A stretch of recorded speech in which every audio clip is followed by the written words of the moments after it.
सूक्ष्माध्यापन mobile application अर्थात micro teaching या शीर्षकाने Google play स्टोअरवर सदर मोबाईल ॲप्लिकेशन अवेलेबल आहे. ते डाउनलोड केल्यानंतर आपल्याला पुढील प्रकारचा इंटरफेस हा दिसून येईल. साइन इन टू अकाउंट यामध्ये टीचर आणि ॲडमिन अशा दोन प्रकारच्या लॉगिन्स आपल्याला दिसून येतील. यातील ॲडमिन हा प्रकार अर्थात सदर ॲप्लिकेशनच्या निर्मात्यासाठी विकसित करण्यात आलेला आहे. तर टीचर हा वापरकर्त्या शिक्षकांसाठी विकसित करण्यात आलेला आहे. यातील ॲडमिन ह्या टॅबची आपण जरा माहिती घेऊया. सदर टॅबवर आपण लॉग इन केल्यानंतर आपल्याला डॅशबोर्ड दिसून येईल. डॅशबोर्ड या टॅबवर क्लिक केल्यानंतर आपल्याला पुढील प्रकारचा इंटरफेस दिसून येतो. त्यामध्ये दुसऱ्या टॅबवर युजर अँड ॲक्सेस मॅनेजमेंटवर आपण क्लिक केले असता या ठिकाणी एकूण ॲडमिनची संख्या आपल्याला दिसून येते. सदर मोबाईल ॲप्लिकेशनच्या व्यवस्थापनासाठी हे अत्यंत आवश्यक आहे. त्यातून आपल्याला वापरकर्त्यांची संख्या दिसून येते. यातील मास्टर या फाईलवर आपल्याला क्लिक केलं असता टीचर, स्टुडंट, सब्जेक्ट ही 3 टॅब आपल्याला दिसून येतात.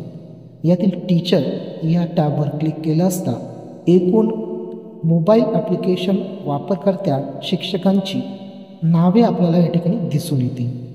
व्यवस्थापनाच्या दृष्टिकोनातून ते अत्यंत आवश्यक आहे. तसेच नवीन मोबाईल शिक्षक नोंदणीसाठी या ठिकाणी आपल्याला एक स्वतंत्र टॅब दिल्याचं दिसून येतं. यानंतर पुढील टॅबला आपण क्लिक केलं असता आपल्याला विषय नोंदणीसाठी पर्याय दिसून येतात. यातील नवीन विषयाची नोंदणी आपल्याला करता येऊ शकते.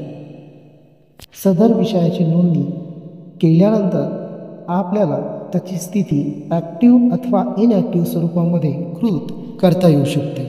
त्यातील ॲक्टिव्ह आणि इनॲक्टिव्ह अशा स्वरूपाची स्थिती आपल्याला दिसून येते. ॲक्टिव्ह स्थिती निवडल्यानंतर या ठिकाणी सदर माहिती आपल्याला जतन करता येऊ शकते.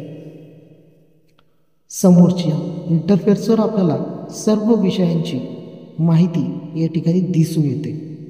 कुठल्या कुठल्या प्रकारचे विषय सूक्ष्माध्यापन कार्यासाठी उपलब्ध आहेत ही सर्व माहिती आपल्याला या ठिकाणी दिसून येते. यानंतर स्टुडंट वापरकर्ता एकूण विद्यार्थ्यांची संख्या आपल्याला या ठिकाणी दिसून येऊ शकते. पाहण्याची सुविधा उपलब्ध करून देण्यात आलेली आहे. शेवटच्या टॅबवर म्हणजे बॅकअप या टॅबवर क्लिक केलं असता आपल्याला तांत्रिक अडचणीमुळे होणारा डेटा लॉस हा रोखता येऊ शकतो. आवश्यक तो डेटा बॅकअप घेण्याची सुविधा या ठिकाणी देण्यात आलेली आहे. सदर डाउनलोड या टॅबला आपण क्लिक केलं असता सगळा डेटा हा आपल्याला परत एकदा पुनर्प्राप्त करता येऊ शकतो. लॉग आउट होऊन आपण प्रत्यक्षपणे शिक्षकाची नोंदणी कशी करता येऊ शकते ते बघूयात. शिक्षकाची नोंदणी करण्यासाठी अकाउंटवर क्लिक करावं लागेल. त्यावर क्लिक केलं असता शिक्षकाविषयी प्राथमिक माहिती आपल्याला या ठिकाणी दर्शवावी लागेल. त्यामध्ये शिक्षक प्रशिक्षकाचे नाव, शिक्षणशास्त्र महाविद्यालयाचे नाव, ग्रुप ID यासारख्या महत्त्वाच्या बाबींची नोंदणी आपल्याला करावी लागेल. त्याचबरोबर प्रायव्हसी पॉलिसी अंतर्गत आपल्याला पासवर्ड म्हणजेच पासकीची नोंदणीही करावी लागेल. ग्रुपच्या सुरक्षतेसाठी या सर्व गोष्टी अत्यंत महत्त्वाच्या आहेत. ही नोंदणी आपल्याला पुढील प्रकारे करावी लागेल. त्यांना शिक्षक प्रशिक्षकाने स्वतःचे नाव, आपल्या शिक्षणशास्त्र महाविद्यालयाचे नाव व आपला ग्रुप ID आणि पासवर्ड हा योग्य पद्धतीने सेट करावा. यानंतर शिक्षक प्रशिक्षक आपल्या ग्रुप IDने व पासवर्डने सदर अकाउंट साइन इन करू शकतो.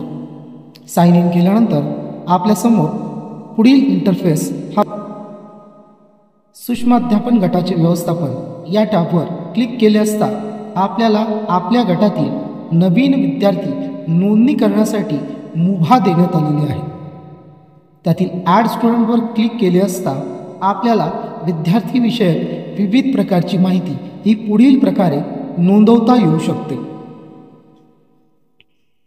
ते विद्यार्थी शिक्षकाचं संपूर्ण नाव आपल्याला नोंदवता येऊ शकतं.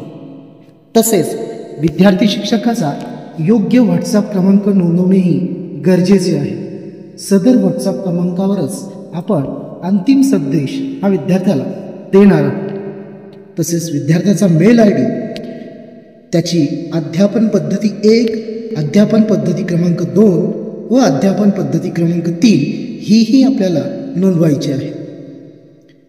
तसेच विद्यार्थ्याचा वर्ग, त्याचा रोल नंबर ही आपल्याला नोंदवता येऊ शकतो.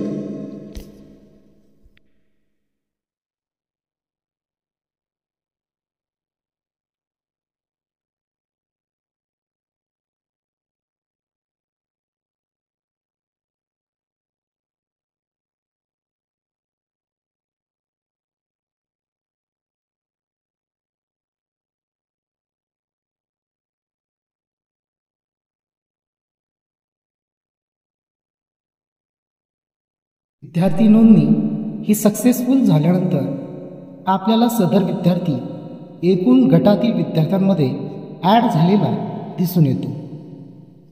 यानंतर आपण डॅशबोर्डवर जाऊन वेळेचं व्यवस्थापन करू शकतो. आपल्याला आवश्यक तेवढी वेळ मिनिटांमध्ये आपल्याला या ठिकाणी सेव्ह करता येईल.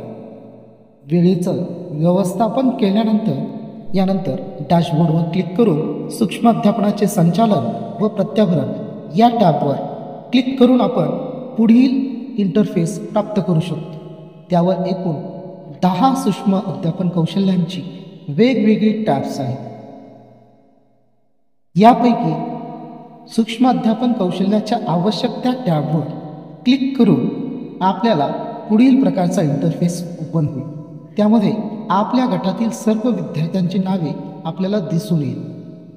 पैकी अध्यापन व पुनराध्यापन अशा 2 टॅब्स आपल्याला दिसतील. पैकी अध्यापन अथवा पुनराध्यापन टॅबवर क्लिक केलं असता आपल्याला पुढील इंटरफेस दिसेल व सूक्ष्म अध्यापनाचे संचालन कार्य तसेच मूल्यमापन कार्य हे आपल्याला सुरू करता येईल. त्यासाठी उजव्या बाजूला योग्य अयोग्य अशा टॅब्स आपल्याला दिसतील. या ठिकाणी विद्यार्थी शिक्षक करत असलेल्या चुका अथवा योग्य स्वरूपाच्या बाबी आपल्याला पुढील प्रकारे योग्य कालावधीमध्ये नोंदणीकृत करता येऊ शकते. तसेच विद्यार्थ्यांना या ठिकाणी गुणदान करण्यासाठीही आपल्याला योग्य ती जागा ही दिलेली आहे. त्या टॅबवर योग्य त्या ठिकाणी क्लिक करून आपण विद्यार्थ्यांना योग्य तो प्रतिसाद हा देऊ शकतो.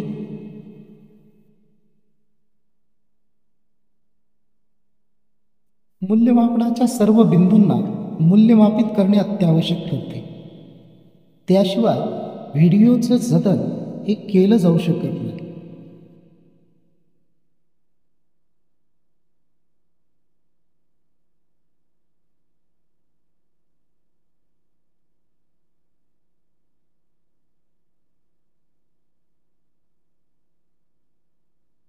यानंतर व्हिडिओच्या खाली असणाऱ्या स्टॉप या बटनला क्लिक केलं असता सदर व्हिडिओ जतन होण्याची प्रक्रिया ही सुरू होते. व्हिडिओ हा ऑनलाईन जतन झाल्यानंतर ॲडेड सक्सेसफुली म्हणून टिक येते. यानंतर आपण पुनश्च एकदा सदर विद्यार्थ्याच्या रेकॉर्डला जाऊन या ठिकाणी सदर व्हिडिओचं अवलोकन करू शकतो.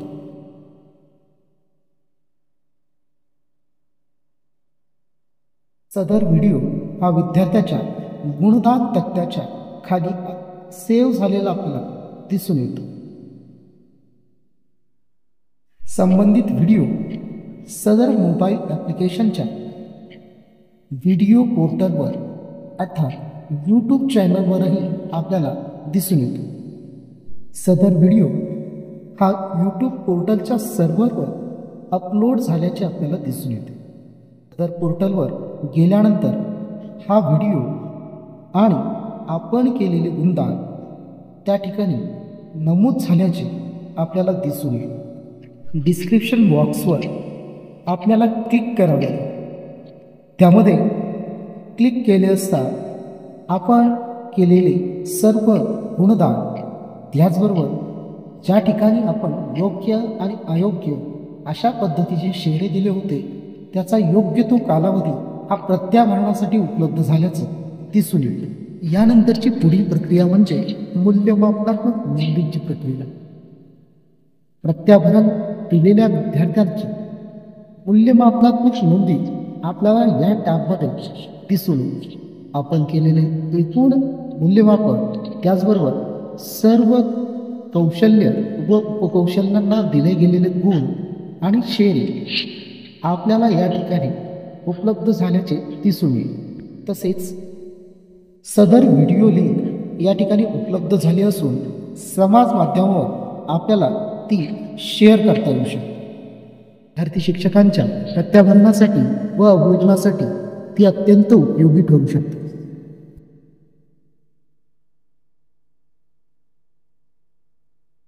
तर पुनश्च एकदा डॅशबोर्डवर जाऊन आपण विद्यार्थ्यांना विविध प्रकारच्या गटासाठी सूचना देण्यासाठी असणाऱ्या टॅबवर क्लिक करू शकतो. तेथे जाऊन आपण आवश्यक व्हिडिओ लिंक शेअर करू शकतो. तसेच गटालाही सूचना देऊ शकतो.